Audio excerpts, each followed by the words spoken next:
मोदी देश को डरा रहे हैं या फ्यूचर शॉक के लिए तैयार कर रहे हैं। सोना मत खरीदो, विदेश घूमने मत जाओ, घर पर रहकर अपना काम करो।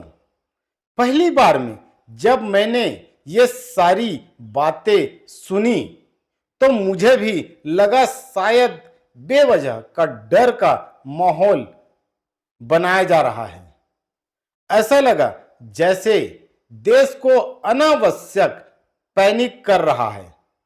जी हां, लेकिन जब मैंने पूरी सिचुएशन को ध्यान से समझा, डेटा देखा, ग्लोबल हालात को और बेहतर तरीके से देखा, एनालाइज किया, तब एहसास हुआ कि शायद सरकार आने वाले खतरे को पहले से भांप चुकी है और अगर हालात वैसे ही बिगड़ते हैं जैसे संकेत मिल रहे हैं तो ये चेतावनी पूरी तरह से लॉजिक भी लगती है।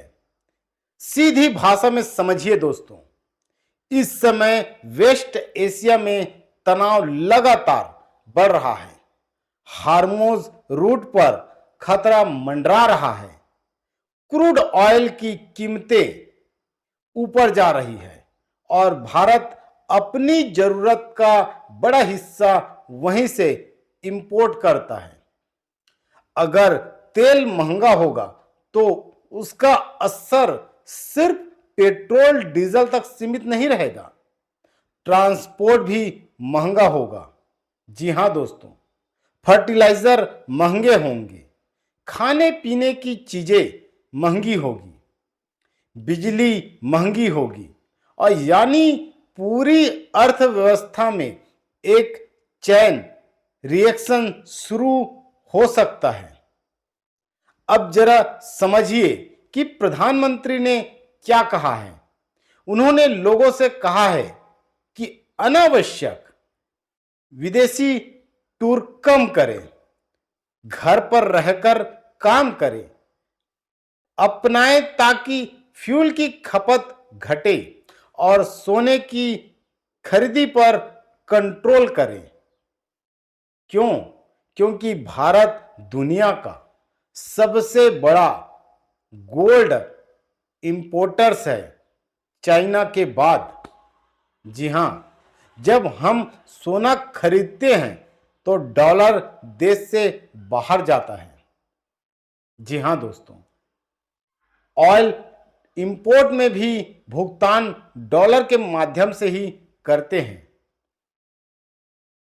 और जब किसी देश के डॉलर रिजर्व पर दबाव पड़ता है तो उसकी करेंसी कमजोर होने लगती है, यानी रुपया दबाव में आ सकता है। यहां सबसे अहम बात यह है कि सरकार कोई पाबंदी नहीं लगा रही है, कोई लॉकडाउन नहीं लगा रहा है, किसी को घर बैठने की भी आवश्यकता नहीं है, ना मजबूर नहीं कर रहे हैं, बस सिर्फ एक एडवाइजरी जारी कर रहे हैं ताकि आप भविष्य में संभल सको।